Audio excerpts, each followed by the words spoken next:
Well, hello. I'm going to tell a bit of a story today, and you'll notice I'm using a little bit of poetic license. I cannot. I'm adding a few details that are not actually in the text, just to add some texture to the story. They are quite possible. The details that I add, but I'm not saying that they are definitely what happened. And the other thing I want to say up front is that I don't do accents, so I'm going to put a scarf on when I'm in character, so you'll be able to tell when I'm being another character and when I'm being myself, because I'll be telling the story in first person. Okay, hope that will make sense as we go ahead with this. Some people tell me that God doesn't care about girls. Some people think that God doesn't care about the little people, the ones without power, the ones who don't have much say in their own lives, let alone in the history of the world. Well, I'm here to tell you that they are wrong. God does care about people who have no power. God does care about the little people. God does care about girls. I know that because God cares about me. And I know God cares about me because God told me so. Twice. Let me tell you my story. As a little girl, I played on the banks of the Nile and imagined my future, growing up and having a family of my own. But one day, fierce men forced me to go with them away from the river into the desert. They sold me to a nomadic trader to serve his wife as a slave. I learned their language and did my best to avoid being punished, but I never stopped dreaming of my river. I reached puberty as a slave to this woman who just couldn't see that we were both human beings. But I noticed how sad she was. The woman had no children, and as I compared myself with her, I realized that we were not so very different. Barren women were treated like they had no value, just like slaves. No value other than the price that we could gain at the market, and I imagined us both at a slave market. Me, young and strong, I'd definitely get a higher price. Yet the nomadic trader who owned us both loved her in his own way. One night I was taken from my duties. I was washed and perfumed and dressed in expensive clothes. It was nice to feel clean and smell good, but I was worried. Where was this leading? I soon discovered that it was leading to the tent of my master, the woman's husband, and it was the woman who led me there. This happened night after night until it became apparent that I was going to have a baby. Then I returned to my ordinary duties. But as the child grew inside of me, the inner turmoil also grew.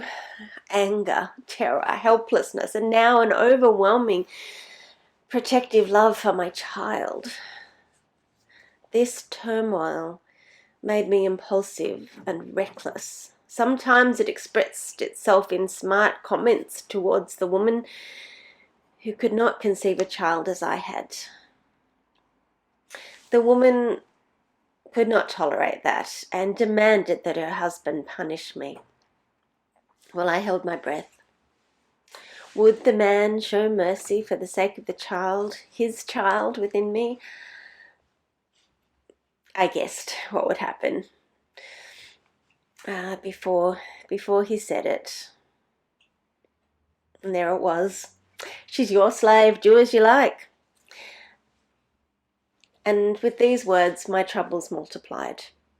I was beaten, required to do the hardest and most dangerous chores, and given barely enough food to maintain my own life, let alone the life within me. So one night, as soon as the woman was asleep, I left the camp. I took nothing with me. I owned nothing. I had no illusions about my ability to survive, but the dangerous wilderness looked better to me than my life in that camp. I found a spring and was grateful that I wouldn't die of thirst while I waited to die of hunger. But as I lay by the spring, I heard a voice. Hagar, slave girl of Sarah, where have you come from and where are you going? How did this person know my name? And why did he care? As my eyes met his, I just knew that I couldn't lie, so I told him the truth. I am running away from my mistress Sarah. Then this man with the kind face said the harshest words. Return to your mistress and submit to her. He must have read my thoughts, because he quickly added, your son will be born, and I will make from him an enormous family. You will be the mother of many more descendants than you can count. You will call your son Ishmael, because the Lord has heard your story and seen your suffering. I met his eyes again and knew that it was God who was speaking with me. I had seen God. God had come to me to comfort me, to give me courage. Me. So I returned to Sarah and did nothing more to provoke her, so that my son could have a home. He was born at last, and surprisingly, Abraham agreed to the name of Ishmael, which is God hears.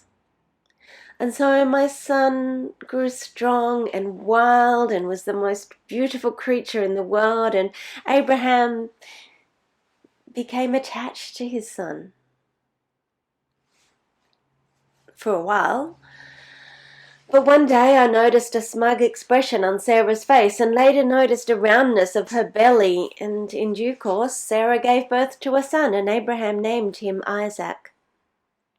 For a while neither Abraham nor Sarah paid any attention to Abraham's first child, and I hoped that would continue. But Isaac learned to walk and began to wander a little from his mother's tent, and one afternoon Sarah found him playing with Ishmael, and her face grew violent. She snatched up her child as though my child couldn't be trusted, and she carried him to Abraham and demanded that he get rid of my son. And so, early one morning, Abraham gave me some bread and water and sent me away. And so once again I was in the wilderness, but this time I couldn't find a spring, so I ran out of water, and Ishmael began to cry, and a weak, parched little cry, and I thought that would be the end for us both. But then God turned up again. What troubles you, Hagar? God said, don't be afraid. Return to your child and hold him. He will live and will be the father of a great nation. And God showed me to a spring with plenty of water. And so I became a free woman. And my son grew to be a man and to marry a nice Egyptian girl and have lots of babies who all make me very happy. Abraham and Sarah, on the other hand, well, it seems that they had been called to produce a family that would restore humanity and heal the world. That was quite a calling, and starting from parents like that, this family was going to have a lot to learn. Well, Abraham and Sarah had abused their Egyptian slave girl, so within a few generations, their family will learn what it feels like to be slaves, what it feels like to be mistreated, what it feels like to think God has abandoned you. They will need to experience it for themselves because they were not able to show empathy and compassion for the foreigner in their own family.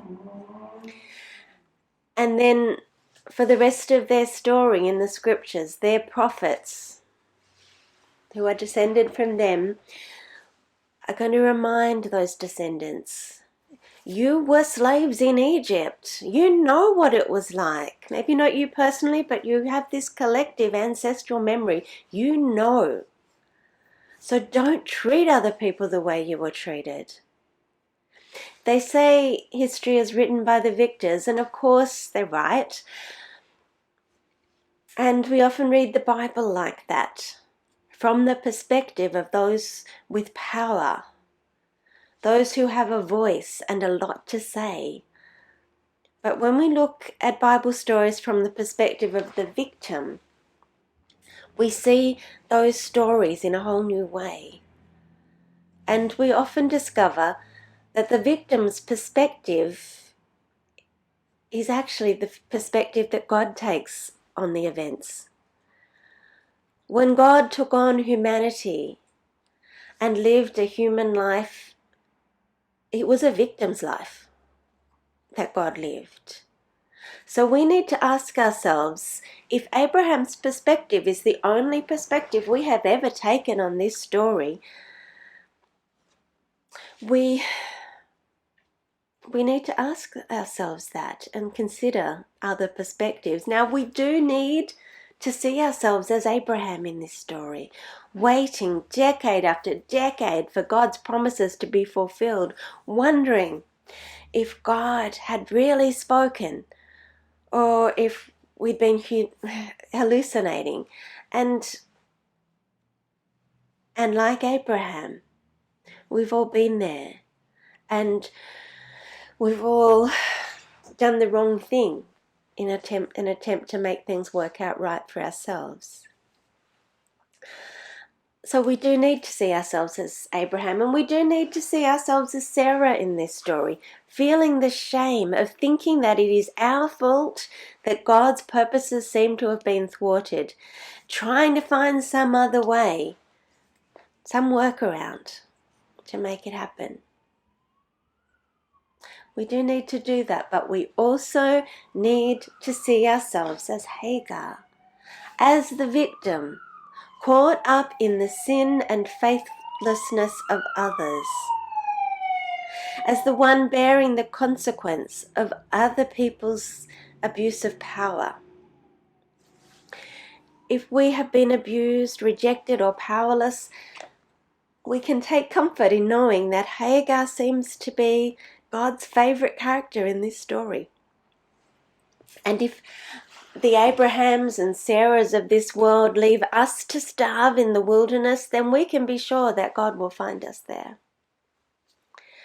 And when we do that, we can read Romans 6:1 in a new light. Should we continue in sin in order that grace may abound? That's another way of asking the question which this passage does raise, and that is, was it okay for Abraham to send Hagar away with almost no provisions just because God had assured him that Hagar would be protected? Was Abraham's sin justified because God intended to use it as an opportunity to be kind to Hagar? Does the fact that God is on the side of the victim ever justify injustice? Well, as Paul said, by no means. How can we who have died to sin go on living in it? We have been united with Christ in his death as a victim. That is the primary place where we enter the story of the human race. In the place of the victim, suffering with Jesus, weeping with Hagar, and identifying with all who are exploited and abandoned in our world. That is where and how we become human. So wherever you are on your journey, may the Lord really see you and really hear you and really, really be with you. Amen.